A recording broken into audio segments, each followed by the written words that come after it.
Welcome to middle education. देखो यार, जिस वीडियो का बेसब्री से इंतजार था वो वीडियो अब आपके सामने है। आप लोग का यही कमेंट था ना कि प्लीज सर सामाजिक विज्ञान कक्षा 10वीं का बूस्टर डोज लेकर के आइए। एंड फाइनली बूस्टर डोज अब आपके सामने है। आपके एग्जाम में यहाँ से 100% क्वेश्चन आएगा, इस चीज की मैं गारंटी देता हूँ।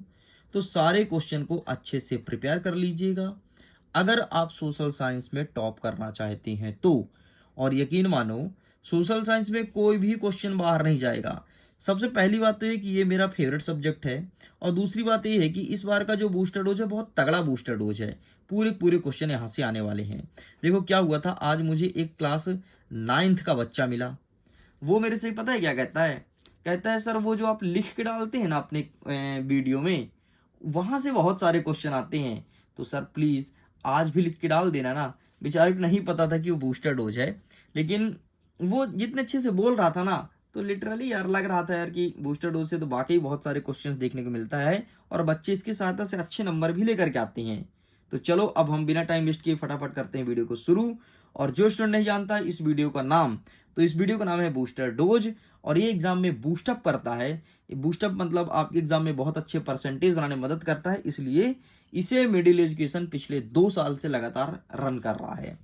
देखो सबसे पहले हम देखेंगे जियोग्राफी के क्वेश्चन, ठीक है। फिर इसके बाद आएंगे आपके हिस्ट्री में, फिर इसके बाद आएंगे पॉलिटी में, और अंतिम में देखेंगे आपके इकोनॉमी के क्वेश्चन, ठीक।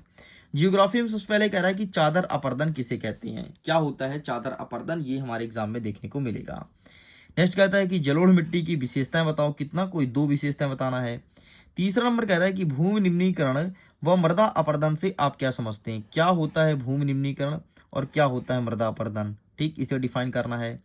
चौथा नंबर कहता है कि सतत पोषणीय विकास मतलब सस्टेनेबल डेवलपमेंट गोल से क्या आशय है। आखिरकार क्या होता है सतत पोषणीय विकास, ठीक है, सरकार इसको क्यों बढ़ावा दे रही है, इसके बारे में बताना है। नेक्स्ट कहता है पांचवा नंबर की जलोढ़ व काली मिट्टी में क्या अंतर है। नेक्स्ट कहता है छठा नंबर कि बांगर व खादर में अंतर स्पष्ट कीजिए। क्या होता है बांगर, क्या होता है खादर, इसमें डिफरेंस बताना है। हमारा सातवां नंबर कहता है कि लाल मिट्टी व लेटेराइट मिट्टी में अंतर बताना है, ठीक है। लाल मिट्टी कैसे बनती है, लेटेराइट मिट्टी कैसे बनती है, लाल मिट्टी किस क्षेत्र में पाई जाती है ये भी लिख सकते हो, लेटेराइट मिट्टी कहाँ पाई जाती है, ठीक, इस प्रकार से बताना है। आठवां नंबर कह रहा है कि मृदा अपरदन का कारण बताओ व संरक्षण के तरीके बताओ। मिट्टी का कटाव क्यों हो रहे हैं, सबसे पहले उसका कारण ढूंढो। जब कारण ढूंढ लोगे तभी तो जाकर के संरक्षण ढूंढोगे, मतलब उसे बचाने का प्रयास करोगे। तो ढूंढना जरूर कि मिट्टी क्यों कट रहा है। नवा नंबर कह रहा है कि सतत पोषणीय विकास से क्या आशय है, ठीक है, सतत पोषणीय विकास से क्या आशय है, अभी मैंने ऊपर इसको कवर किया था। नेक्स्ट कहता है कि अनावीकरणीय योग्य नवीकरणीय योग्य तथा अनावीकरणीय योग्य संसाधन क्या होता है, ये चीज बताना है। नेक्स्ट कहता है कि एजेंडा 21 क्या है, ये एग्जाम में देखने को मिलेगा, ठीक। तो इस प्रकार से हमने प्रश्न क्रमांक 11 तक के सारे क्वेश्चन बता दिया हूँ। सारे क्वेश्चन को अच्छे से पढ़ लेना, पीडीएफ को डाउनलोड कर लेना। पीडीएफ का लिंक दिया है वीडियो के डिस्क्रिप्शन बॉक्स में। बाकी टेलीग्राम पर पीडीएफ कैसे डाउनलोड करना है इसका भी लिंक भेजा गया है, तो जाइए जाकर के देखिए और पीडीएफ को डाउनलोड कीजिए। 12 नंबर कहता है कि मृदा परिच्छेदिका से क्या तात्पर्य है, इसके विभिन्न स्तर बताओ। 13 नंबर कह रहा है कि आरक्षित वन क्या होता है और आरक्षित वन क्या है, ठीक है, सॉरी, आरक्षित वन और रक्षित वन क्या है, इसे संरक्षित वन भी कहते हैं। नेक्स्ट हमारा 14 नंबर कहता है कि चिपको आंदोलन और कॉमा लगा है कि जैव विविधता के 2 लाभ बताओ, ठीक है, इसका लाभ बताना है और इसका लाभ बताना है। 15 नंबर कह रहा है कि वन्य प्राणी संरक्षण के उपाय बताओ, मतलब जंगल के जो जीव जंतु उनको किस प्रकार से बचाया जाए। नेक्स्ट कहता है 16 नंबर की जैव विविधता को प्रभावित करने वाले कारक बताना है। नेक्स्ट कहता है 17 नंबर की मानचित्र आधारित एक प्रश्न देखने को मिलेगा, ठीक है, मानचित्र देगा उसे फिल करना होगा। नेक्स्ट अब हम आगे हिस्ट्री में। अब हिस्ट्री क्वेश्चन को देखना, जाल बेराइन क्या था, इसके उद्देश्य बताओ, ठीक है। जब फ्रांस सीखता है तो यूरोप में सर्दी जुकाम हो जाती है, कथन किसका है ना, कि जब फ्रांस सीखता है तो सारे यूरोप में सर्दी जुकाम होती है। एंड नेक्स्ट आपका कह रहा है कि उदारवाद का अर्थ बताइए, ठीक, ये पूछा है आपसे उदारवाद। इस प्रकार से 20 नंबर तक का क्वेश्चन होता है कंप्लीट। आगे बढ़ते हैं। 21 नंबर कहता है कि जनमत संग्रह से क्या तात्पर्य है। क्या होता है जनमत संग्रह, ये चीज हमारे एग्जाम में देखने को मिलेगा। नेक्स्ट 22 नंबर कह रहा है कि राष्ट्रवाद क्या होता है। 23वां नंबर कह रहा है कि 1804 की नागरिक संहिता क्या थी। एंड 24 नंबर कह रहा है कि 1830 में जुलाई क्रांति का क्या प्रभाव पड़ा था, ठीक है, कहाँ पर, फ्रांस में। नेक्स्ट कहता है 25 नंबर रॉलेट एक्ट क्या था, ठीक है। एंड 26 नंबर कहता है कि साइमन कमीशन का बहिष्कार क्यों किया गया, ठीक, ये हमारे एग्जाम में देखने को मिलेगा। 27 नंबर कहता है कि खिलाफत आंदोलन क्यों हुआ था, ठीक है। 28 नंबर कहता है कि स्वदेशी व बहिष्कार का क्या अर्थ है। 19 नंबर कहता है कि जलियांवाला बाग हत्याकांड पर टिप्पणी लिखो।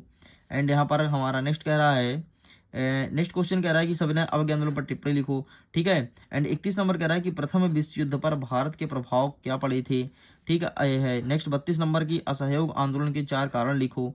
33 नंबर कह रहा है कि भारत में आधुनिक राष्ट्रवाद उदय का कारण बताना है, ठीक है, आधुनिक राष्ट्रवाद उदय का कारण बताना है। नेक्स्ट कह रहा है 34 नंबर कि गृह युद्ध से क्या आशय है।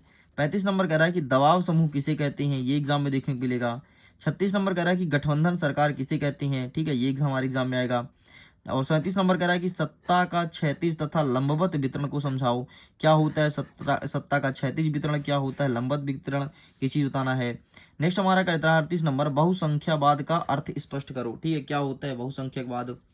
39 नंबर कह रहा है कि भाषाई राज्य क्या है और भाषा नीति क्या है, ये चीज हमारे एग्जाम में देखने को मिलेगा। 40 नंबर कह रहा है कि सत्ता का विकेंद्रीकरण किसे कहते हैं, क्या होता है सत्ता का विकेंद्रीकरण, विकेंद्री मतलब सत्ता का बांटना होता है। 41 नंबर कह रहा है कि गठबंधन की सरकार व नगर निगम किसे कहते हैं, क्या होता है गठबंधन की सरकार और नगर निगम।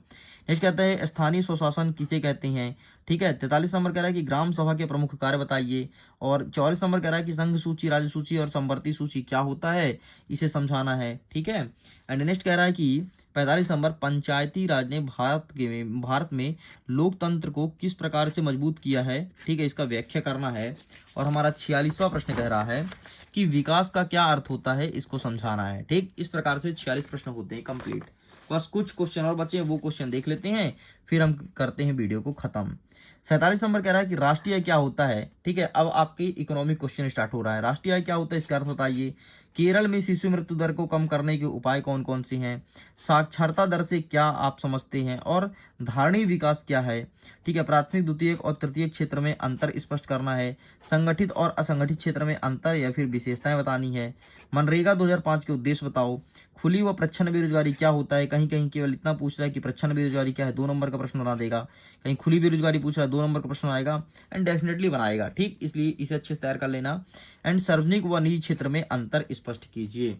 तो इस प्रकार से स्टूडेंट्स आपके सामने जितने भी क्वेश्चन हो सकते थे मैंने सारे प्रश्न को दिखा दिया हूं जो बूस्टर डोज में रखे हैं।